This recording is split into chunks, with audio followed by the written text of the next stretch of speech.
ومن يضلله فلا هادي له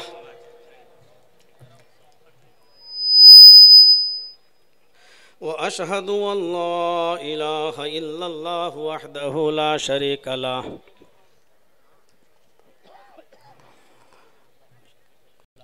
وأشهد أن محمدًا عبده ورسوله أما بعد فإن خير الحديث كتاب الله وخير الهدي هدي محمد صلى الله عليه وسلم وشر الأمور محدثاتها وكل محدثة بدعة وكل بدعة ضلالة وكل ضلالة في النار أعوذ بالله من الشيطان الرجيم بسم الله الرحمن الرحيم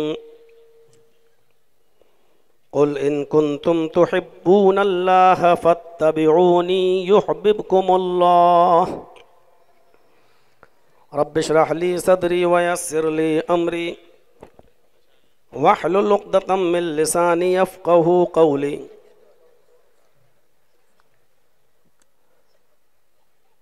اس عظیم الشان اجلاس کے عظیم صدر فضیلت الشیخ مولانا عبد الوہاب جامعی حفظہ اللہ، امیر صوبائی جمعیت اہل حدیث کرناٹکا اور گوا، اور جناب محمد اسلم خان صاحب ناظم صوبائی جمعیت اہل حدیث کرناٹکا و گوا، اور آپ کے ضلعی جمعیت کے موجودہ امیر جناب مختار العرب صاحب، سابق عمراء اور نظماء، اور ہمارے ساتھ 3 دن سے مسلسل سفر کر رہے جناب فضیلت الشیخ سید معراج ربانی حفظہ اللہ، مولانا عمر فاروق صاحب المدنی حفظہ اللہ، اور اسٹیج پر بیٹھے ہوئے اہم ذمہ داران گلبرگہ سے تشریف لائے ہوئے اور وہاں کے ذمہ دار جناب بابا خان صاحب، اور معقر دیگر علماء کرام، اور بیجاپور اور اس کے اطراف و اکناف سے تشریف لائے ہوئے معزز سامعین حضرات، پردہ نشین اسلامی خواتین، ماں اور بہنوں، نوجوانوں، عزیز بچوں، بڑی خوبصورت تقریر آپ نے سماعت فرمائی، اور اصل اسلام کیا تھا اس موضوع پر آپ نے توحید سے بھری ہوئی پوری تقریر آپ نے سنی۔ اپنی عادت کے مطابق شیخ نے پہلے پھوڑے کا آپریشن کیا، پھر کریدا، اور پھر اس کے اندر دوا بھری اور مرہم لگایا اور پھر پٹی باندھی۔ اللہ تبارک و تعالی ہم سب کو جب تک زندہ رکھے توحید پر زندہ رکھے، اور جب ہمارا خاتمہ ہو تو ایمان پر ہمارا خاتمہ فرمائے، ہمارے دلوں کو توحید سے منور فرما دے اور ہماری رگ رگ کے اندر توحید پیدا فرمائے۔ میرے بھائیوں، میرا موضوع ہے اتباع رسول ہی کیوں۔ کلمے کے 2 جز ہیں، لا الہ الا اللہ محمد الرسول اللہ۔ لا الہ الا اللہ پر تفصیلی خطاب آپ نے سن لیا ہے۔ ہمارا معبود صرف ایک اللہ، عبادت کے لائق وہی، اور اس کے بعد اس چیز پر بھی ایمان لانا ضروری ہے کہ محمد الرسول اللہ، محمد اللہ کے رسول ہیں۔ اس موضوع پر گفتگو کرنے سے پہلے یہ جاننا ضروری ہے اتباع رسول ہی کیوں؟ اس موضوع پر گفتگو سے پہلے یہ جاننا ضروری ہے کہ رسول اللہ صلی اللہ علیہ وسلم کا مقام کیا ہے، مرتبہ کیا ہے، آپ کی حیثیت کیا ہے۔ جب تک ہم اس کو نہیں سمجھیں گے آگے کی بات سمجھ میں نہیں آئے گی۔ اتباع رسول ضروری اس لیے ہے کیونکہ ہمیں جس کی اتباع کرنے کا حکم دیا گیا ہے اس کو بزرگ اللہ تبارک و تعالیٰ نے بنایا ہے۔ ہم آج کل جس کی اتباع کر رہے ہیں جن لوگوں کی، ان کو بزرگ اللہ تبارک و تعالیٰ نے نہیں بنایا ہے۔ اس بات کو ہم اپنے ذہن میں رکھیں۔ قرآن کی وہ آیت ہمیں پڑھنی چاہیے، محمد الرسول اللہ والذین معہ اشداء علی الکفار رحماء بینہم۔ اس میں پہلا جملہ جو آ رہا ہے محمد الرسول اللہ، اس جملے کے اندر 3 چیزیں بتائی جا رہی ہیں۔ محمد اللہ کے رسول ہیں، محمد الرسول اللہ، پہلی چیز بتائی گئی آپ کا نام کیا ہے، محمد، اور دوسری چیز آپ کی پوسٹ بتائی گئی، آپ کی ڈگری بتائی گئی، آپ کا عہدہ بتایا گیا کہ آپ کی پوسٹ کیا ہے، آپ کی ڈگری کیا ہے، کہ آپ رسول ہیں۔ اور تیسری چیز یہ بتائی گئی کہ یہ رسول ہم نے اور آپ نے نہیں بنایا بلکہ رسالت کے اس عہدے پر فائز کیا ہے اللہ نے۔ محمد اللہ کے رسول ہیں۔ ہم اور آپ کسی کو بڑا بنا دیتے ہیں، اس سے غلطی ہو سکتی ہے، لیکن اللہ اگر کسی کو بڑا بنائے تو اس سے غلطی نہیں ہو سکتی ہے۔ ہم نے اور آپ نے، جرجیت صاحب کو مولانا کس نے بنایا؟ ہمارے والدین نے، پڑھایا لکھایا ہمارے اساتذہ نے۔ ہم کو جو پڑھایا گیا وہ غلط ہو سکتا ہے، ہم جو آپ کو بتا رہے ہیں وہ غلط ہو سکتا ہے، پڑھانے والا بھی غلط ہو سکتا ہے، اور جو پڑھ رہا ہے وہ بھی غلط پڑھ سکتا ہے، کیونکہ ہم نے جو پڑھا ہے، پڑھانے والا بھی انسان اور پڑھنے والا بھی انسان، لیکن محمد کو رسول کس نے بنایا؟ اللہ نے۔ بزرگ کس نے بنایا؟ اللہ نے۔ اس لیے اللہ تو غلط ہو ہی نہیں سکتا، اور اللہ نے جس کو رسول بنایا وہ ممکن ہی نہیں ہے کہ اس سے کوئی غلطی ہو۔ اس لیے محمد الرسول اللہ کی اتباع اس لیے ضروری ہے کیونکہ محمد الرسول اللہ کو رسول اللہ نے بنایا ہے۔ ہم اور آپ جس کو بزرگ بناتے ہیں وہ غلطی کر سکتا ہے، لیکن اللہ جس کو بزرگ بنائے وہ غلطی نہیں کر سکتا ہے۔ پہلی چیز یہ ہے کہ محمد الرسول اللہ کا مقام کیا ہے کہ آپ اللہ کے رسول ہیں، اور اس لیے اتباع ضروری ہے رسول اللہ کی کیونکہ اللہ تعالیٰ نے جناب محمد الرسول اللہ کو رسول بنایا۔ دوسری چیز سمجھنے کی کوشش کیجئے، وہ یہ ہے کہ خاتم النبیین بھی بنایا ہے اللہ تبارک و تعالیٰ نے، تو محمد الرسول اللہ صلی اللہ علیہ وسلم کو اللہ تبارک و تعالیٰ نے فرمایا وَمَا مُحَمَّدٌ أَبَا أَحَدٍ مِّن رِّجَالِكُمْ وَلَٰكِن رَّسُولَ اللَّهِ وَخَاتَمَ النَّبِيِّينَ۔ لوگو، محمد الرسول اللہ صلی اللہ علیہ وسلم تم مردوں میں سے کسی کے باپ نہیں ہیں۔ اشارہ اس طرف ہے کہ نبی اکرم صلی اللہ علیہ وسلم کی جو شادی ہوئی تھی حضرت خدیجہ رضی اللہ تعالیٰ عنہا سے، تو ان سے 6 بچے پیدا ہوئے نبی اکرم کے، قاسم، اور اس کے بعد 4 بیٹیاں زینب، رقیہ، ام کلثوم اور فاطمہ رضی اللہ تعالیٰ عنہن، یہ 4 بیٹیاں، اور اس کے بعد ایک بیٹا عبداللہ۔ تو ادھر قاسم کا انتقال ہو گیا، ادھر عبداللہ کا بھی انتقال ہو گیا، اور ایک بیٹا آپ کا ماریہ قبطیہ سے پیدا ہوا تھا جس کا نام تھا ابراہیم، ادھر ابراہیم کا بھی انتقال ہو گیا۔ یعنی آپ کی نرینہ اولاد، آپ کے نر، آپ کی بچے، آپ کے لڑکے آپ کی زندگی میں فوت ہو گئے۔ کسی نے بلوغت کا زمانہ نہیں پایا، سب صغر سنی میں انتقال کر گئے۔ بیٹیاں تو زندہ رہیں لیکن بیٹے آپ کے ایک بھی زندہ نہیں رہے۔ اس طرف اشارہ ہے کہ وَمَا مُحَمَّدٌ أَبَا أَحَدٍ مِّن رِّجَالِكُمْ، کہ محمد الرسول اللہ صلی اللہ علیہ وسلم تم مردوں میں سے کسی کے باپ نہیں ہیں، وَلَٰكِن رَّسُولَ اللَّهِ، لیکن وہ اللہ کے رسول ہیں، وَخَاتَمَ النَّبِيِّينَ، اور آخری نبی ہے، خاتم النبیین ہیں۔ تمام نبیوں کے سلسلے کو ختم کر دیا گیا محمد رسول اللہ کے آنے کے بعد، یعنی آپ آخری نبی ہیں۔ تو آپ ہی کی ذات قابل لائق اتباع ہے کیونکہ خاتم النبیین آپ ہیں۔ اب کوئی رسول اللہ صلی اللہ علیہ وسلم کی شخصیت کو چھوڑ کر، آپ کی ذات گرامی کو چھوڑ کر اگر کوئی کسی اور کی اتباع کر رہا ہے، اس کا مطلب یہ ہے کہ وہ چور دروازے سے ختم نبوت پر ڈاکہ ڈال رہا ہے۔ اس کا مطلب یہ ہے کہ وہ چور دروازے سے محمد رسول اللہ صلی اللہ علیہ وسلم کی رسالت پر اور آپ کی ختم نبوت پر ڈاکہ ڈال رہا ہے۔ لہٰذا اتباع کس کی جائے گی؟ محمد رسول اللہ صلی اللہ علیہ وسلم کی، کیونکہ آپ خاتم النبیین ہیں، آپ آخری نبی ہیں۔ لہٰذا نبی اکرم کی زبان سے نکلی ہوئے بات کو آمنا و صدقنا کہا جائے گا۔ رسول اللہ کی بات کو کسی اور عدالت میں چیلنج نہیں کیا جا سکتا ہے۔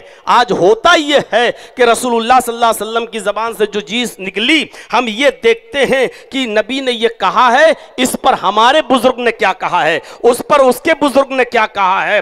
نبی کی بات کو پرکھا جاتا ہے بزرگوں کی کسوٹی پر، جبکہ ہونا یہ چاہیے کہ بزرگوں کی بات کو رکھنا چاہیے محمد الرسول اللہ کی کسوٹی پر، جرجیز کی بات کو رکھنا چاہیے رسول اللہ کی کسوٹی پر، سید معراج ربانی حفظہ اللہ کی بات کو رکھنا چاہیے نبی اکرم کی کسوٹی پر۔ لیکن ہو یہ رہا ہے کہ رسول اللہ کی زبان سے جو چیز نکلی، ہم یہ دیکھتے ہیں کہ ہمارے بزرگ نے اس کی تصدیق کی ہے یا نہیں کی ہے۔ یعنی سپریم کورٹ کے فیصلے کو ہائی کورٹ کے اندر ہم چیلنج کر رہے ہیں، جبکہ ہونا یہ چاہیے کہ ہائی کورٹ کے فیصلے کو ہم چیلنج کریں سپریم کورٹ میں کہ ہمارے بزرگوں نے یہ کہا ہے، یہ بات جناب محمد رسول اللہ صلی اللہ علیہ وسلم نے کہی ہے یا نہیں کہی ہے۔ میرے بھائیوں، نبی اکرم کی اتباع اس لیے بھی ضروری ہے کیونکہ اللہ تبارک و تعالیٰ نے ساری انسانیت کے لیے محمد رسول اللہ صلی اللہ علیہ وسلم کو بشیر و نذیر بنا کر بھیجا۔ وَمَا أَرْسَلْنَاكَ إِلَّا كَافَّةً لِلنَّاسِ بَشِيرًا وَنَذِيرًا۔ اور اے میرے نبی، اے میرے رسول محمد رسول اللہ، ہم نے آپ کو ساری کائنات کے لوگوں کے لیے خوشخبری دینے والا اور ڈرانے والا بنا کر بھیجا ہے۔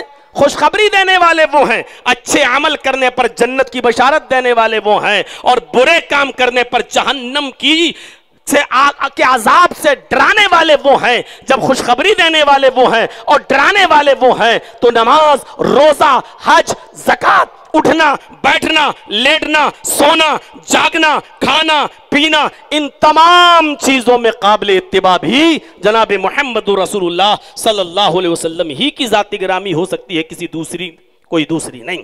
جرجیز صاحب نبی اکرم کی بات بتا تو سکتے ہیں، ربانی صاحب بتا تو سکتے ہیں، عبد الجبار عمری صاحب بتا تو سکتے ہیں، لیکن میرے بھائیوں، قابل اتباع اور اتباع کے لائق اگر کوئی شخصیت اور کوئی ذات رہے گی تو وہ صرف جناب محمد الرسول اللہ صلی اللہ علیہ وسلم کی ذات رہے گی۔ ایک اور ناحیے سے سمجھنے کی کوشش کیجئے، اللہ تبارک و تعالیٰ نے نبی اکرم پر ایسا اعتبار جتایا ہے، اتنا بھروسہ جتایا ہے کہ آپ دنگ رہ جائیں گے۔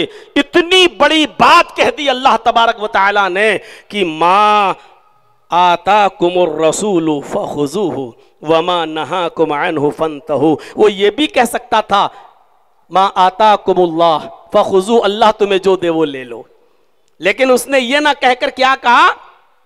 ما آتاکم الرسول فخذوہ، محمد الرسول اللہ تمہیں جو دے وہ لے لو، وما نہاکم عنہ فانتہوا، اور رسول اللہ تمہیں جن باتوں سے اور جن کاموں سے روکیں اس سے رک جاؤ۔ کتنا بھروسہ، کتنا اعتبار کہ رسول تمہیں جو دے، لفظ ماں پر غور کرو، ما آتاکم الرسول، اور رسول کا لفظ استعمال کیا ہے، ما آتاکم محمد نہیں کہا، ما آتاکم الرسول محمد الرسول اللہ، من حیث الرسول تمہیں جو دے وہ لے لو، وما نہاکم عنہ فانتہوا، اور من حیث الرسول وہ جن باتوں سے تمہیں روکیں اس سے رک جاؤ۔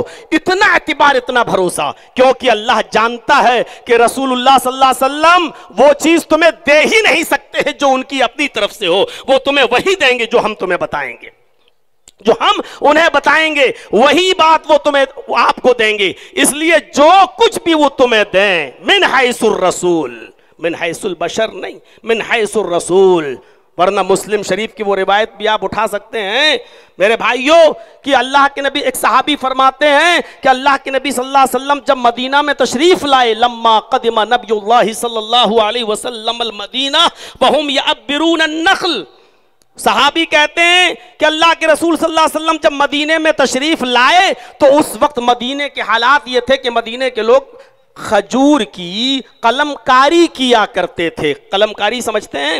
وہ کیا کرتے تھے، جب کھجور کو دفن کرتے تھے، بوتے تھے کھجور کے پودے کو، تو وہ اپنے تخیل میں، اپنے خیالات میں وہ نر و مادہ بنا لیا کرتے تھے۔ یہ نر کھجور کا گابا ہے، یہ مادہ کھجور کا گابا ہے۔ جیسے مرد اور عورت کے ملن سے بچے پیدا ہوتے ہیں، ایسے ہی ان کے اندر یہ ایک رسم تھی کہ وہ نر کھجور کے گابے، یہ نر ہے یہ مادہ، نر کھجور کے گابے کو اور مادہ کھجور کے گابے کو دونوں کو ایک ساتھ ملا کر زمین میں بوتے تھے، اور ان کا ماننا یہ تھا کہ ایسا کرنے سے کھجوریں زیادہ پیدا ہوں گی، ایسا کرنے سے کھجوریں بکثرت پیدا ہوں گی۔ تو ان کی اس عادت کو آپ نے جب دیکھا تو آپ نے ان سے پوچھا ماذا تصنعون، یہ تم کیا کرتے ہو؟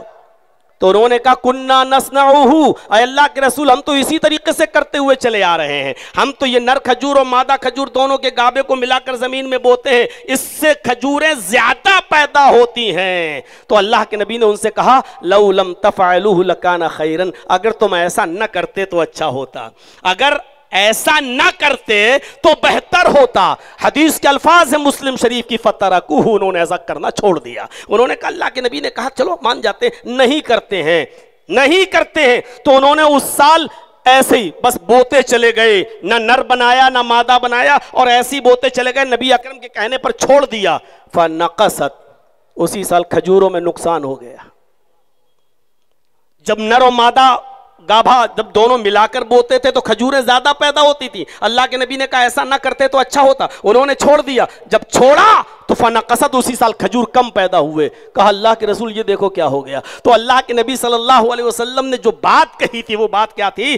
آپ نے فرمایا سنیے، جب امرتکم بشیء من امر دینکم فخذوہ بھی، جب میں تمہیں تمہارے دین کا کوئی مسئلہ بتاؤں، جب میں تمہیں من حیث الرسول کوئی بات کرنے کے لیے کہوں، جب میں تمہیں نماز کا، روزے کا، حج کا، عبادت کا کوئی مسئلہ من حیث الرسول جب میں تمہیں بتاؤں فخذوہ، تو تم میری بات کو مان لیا کرو۔ وَإِذَا أَمَرْتُكُمْ بِشَيْءٍ مِّنْ أَمْرِ دُنْيَاكُمْ، اور جب میں تمہیں تمہارے دنیا کے بارے میں، تمہارے معاملات کے بارے میں اگر میں کچھ کہوں تو فَإِنَّمَا أَنَا بَشَرٌ، تو میں بھی ایک انسان ہوں، یعنی میری بات لی بھی جا سکتی ہے اور میری بات چھوڑی بھی جا سکتی ہے، یعنی تم جیسا کرتے تھے ویسا ہی پھر کرتے رہو۔ جب میں تمہیں دین کی کوئی بات بتاؤں تو تمہیں وہ لینا ہوگا، وہ ہر حال میں تمہیں ماننا ہوگا۔ تو یہاں اللہ تعالیٰ نے کیا کہا؟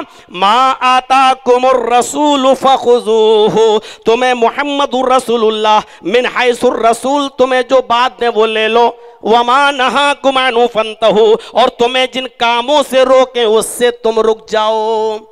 کیوں؟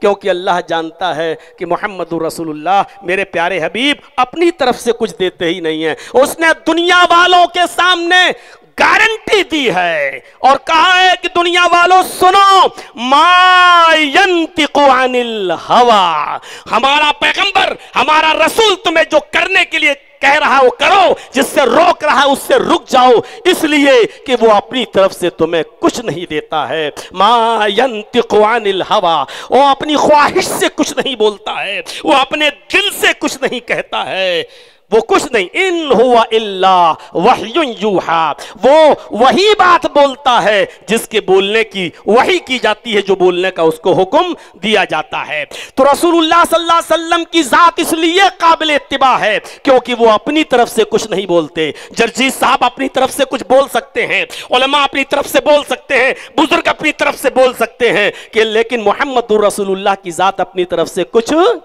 نہیں بول سکتی ہے، وہ وہی بولتی ہے جو اس کو بولنے کا حکم دیا جاتا ہے۔ اور پھر اللہ نے ایک اور گارنٹی دی ہے، لوگوں سنو، اگر اپنی طرف سے اگر اس نے کچھ کہہ بھی دیا تو جانتے ہو ہم اس رسول کا کیا کریں گے؟ کون گارنٹی لے گا؟ آج کے بزرگوں کی اور آج کے ملا مولویوں کی گارنٹی کون لے گا؟ جو اپنی طرف سے دین کے اندر نئی نئی چیزیں ایجاد کر رہے ہیں، محمد رسول اللہ کی گارنٹی تو عرش والے نے لے لی اور فرمایا وَلَوْ تَقَوَّلَ عَلَيْنَا بَعْضَ الْأَقَاوِيلِ، اگر اس نے بھی اپنی طرف سے من گھڑت کوئی بات کہہ دی، اگر میرا رسول بھی تمہیں اپنی طرف سے کچھ دے دے، اگر من مانی طریقے سے اگر کچھ بول دے، اگر میرے حکم کے بغیر تمہیں کچھ دے دے، تو سنو یہ میری ذمہ داری ہے، لَأَخَذْنَا مِنْهُ بِالْيَمِينِ، ہم اس کا داہنا ہاتھ پکڑ لیں گے۔ کتنی بڑی گارنٹی دی ہے ہم جیسے ملا مولویوں کی اور آج کے ان لوگوں کی جن کو قابل اتباع سمجھا جاتا ہے، ان کی گارنٹی کس نے لی ہے؟ ان کی گارنٹی کس نے دی ہے؟ کون کہہ سکتا ہے کہ اس کے منہ سے جو بات نکلی ہے وہ پتھر کی لکیر ہے؟ آمنا و صدقنا، کون ہے ایسا جو اس بات کی گارنٹی دے سکتا ہے؟ اللہ کہہ رہا میرے نبی نے اپنی طرف سے کچھ دیا ہی نہیں، وہ دے ہی نہیں سکتا، اور اگر دے دے، اگر اپنی طرف سے کچھ بول دے، وَلَوْ تَقَوَّلَ عَلَيْنَا بَعْضَ الْأَقَاوِيلِ، اگر اپنی طرف سے کچھ کہہ دیا، لَأَخَذْنَا مِنْهُ بِالْيَمِينِ، تو ہم اس کا بھی داہنا ہاتھ پکڑ لیں گے، اور پھر ہم کیا کریں گے؟ ثُمَّ لَقَطَعْنَا مِنْهُ الْوَتِينَ، ہم اپنے نبی کی بھی رگے دل کاٹ ڈالیں گے، ہم اس رسول کی بھی شہرک کاٹ ڈالیں گے، یعنی ہم اپنے نبی کی گردن پر بھی چھری چلا دیں گے۔ یعنی اتنی ہمت اس کے اندر نہیں کہ وہ اپنی طرف سے کچھ کہہ دے۔ رسول اللہ صلی اللہ علیہ وسلم کی اتنی ہمت نہیں کہ وہ اپنی طرف سے کچھ کہہ دیں۔ آج کتنے بڑے کلیجے ہمارے ہو چکے ہیں کہ ہم اپنی طرف سے جانے کیا کیا کہہ جاتے ہیں، اور جو باتیں شریعت میں ہے ہی نہیں، میرے بھائیوں، ان کو آج دین سمجھ کے کیا جا رہا ہے اور دین سمجھ کر اس پر عمل ہو رہا ہے، جبکہ قرآن و حدیث سے کوئی اس کا واسطہ نہیں ہے، اللہ نے نہیں دیا اور محمد رسول اللہ صلی اللہ علیہ وسلم نے نہیں دیا ہے۔ میرے بھائیوں، نبی اکرم صلی اللہ علیہ وسلم قابل اتباع اس لیے ہیں کیونکہ ان کی گارنٹی اللہ تبارک و تعالیٰ نے لی ہے۔ جرجیس اور جرجیس جیسے سینکڑوں علماء اور مولوی اور 50 بزرگ اور پیر ولی امام محدث، کوئی بھی ایسا نہیں ہے کہ جس کی گارنٹی عرش، جس کی گارنٹی کسی نے لی ہو۔ میرے بھائیوں، محمد رسول اللہ صلی اللہ علیہ وسلم ہی قابل اتباع ہیں۔ اس کی ایک وجہ یہ بھی ہے کہ اللہ کے نبی صلی اللہ علیہ وسلم خود فرماتے ہیں کہ ایک مرتبہ حضرت ابو ذر غفاری رضی اللہ تعالیٰ عنہ نے ان سے پوچھا کہ اللہ کے نبی آپ کو کیسے معلوم کہ آپ اللہ کے رسول ہیں؟ تو اللہ کے نبی نے فرمایا، سنن دارمی کے الفاظ ہیں، اللہ کے نبی صلی اللہ علیہ وسلم نے فرمایا کہ 2 فرشتے آسمان سے زمین پر اترے، ایک فرشتہ زمین و آسمان کے بیچ میں معلق رہا اور دوسرا فرشتہ زمین پر آیا۔ نیچے والے فرشتے نے اوپر والے فرشتے سے پوچھا، ہوا کیا یہ وہی رسول ہے جس کے پاس ہمیں بھیجا گیا؟ کیا یہ وہی نبی ہے جس کے پاس ہمیں بھیجا گیا؟ اوپر والے فرشتے نے کہا نعم، ہاں یہ وہی نبی ہیں۔ تو اوپر والے فرشتے نے نیچے والے فرشتے کو حکم دیا، اس نبی کو، اس رسول کو تولو، وزن تو بھی، اس کو تولو ایک شخص کے ساتھ، ایک آدمی کے ساتھ اس کی امت کے۔ اللہ کے نبی صلی اللہ علیہ وسلم فرماتے ہیں کہ مجھے جب اس آدمی کے ساتھ تولا گیا، فَوَزِنْتُ بِهِ فَرَجَحْتُهُ، جب مجھے اس آدمی کے ساتھ ترازو کے پلڑے پر رکھ کر تولا گیا اور ترازو اٹھائی گئی تو میں اس سے وزنی تھا، میرا وزن اس سے زیادہ تھا۔ اوپر والے فرشتے نے نیچے والے فرشتے سے کہا، کیا کہا کہ اس کو تولو، اس کو تولو 10 آدمیوں کے ساتھ، اس کو 10 آدمیوں کے ساتھ ترازو کے ایک پلڑے پر رکھو اور اس کے بعد میں ترازو اٹھاؤ، تولو اس کو۔ اللہ کے نبی صلی اللہ علیہ وسلم فرماتے ہیں کہ ترازو کے ایک طرف میری امت کے 10 آدمیوں کو رکھا گیا اور مجھے ترازو کے دوسرے پلڑے میں رکھا گیا، فَوَزِنْتُ بِهِمْ، مجھے ان کے ساتھ تولا گیا، فَرَجَحْتُهُمْ، اور ترازو جب اٹھائی گئی تو میں 10 لوگوں سے بھی زیادہ وزنی تھا، میں 10 لوگوں سے بھی زیادہ بھاری تھا، میرا وزن ان 10 لوگوں میں سب سے زیادہ تھا، میرا پلڑا جھک گیا۔ اوپر والے فرشتے نے کہا زِنْهُ بِمِئَةٍ، اس شخص کو 100 آدمیوں کے ساتھ ترازو کے پلڑے پر رکھ کر تولو۔ امام کائنات نے فرمایا، اللہ کے نبی نے فرمایا 100 آدمیوں کو ترازو کے ایک پلڑے پہ رکھا گیا اور مجھے ترازو کے ایک پلڑے پر الگ رکھا گیا، فَوَزِنْتُ بِهِمْ، جب مجھے ان کے ساتھ تولا گیا، فَرَجَحْتُهُمْ، تو میں 100 سے زیادہ بھاری بیٹھا، میں 100 سے زیادہ وزنی بیٹھا۔ اوپر والے فرشتے نے حکم دیا نیچے والے فرشتے کو، زِنْهُ بِأَلْفٍ، اس آدمی کو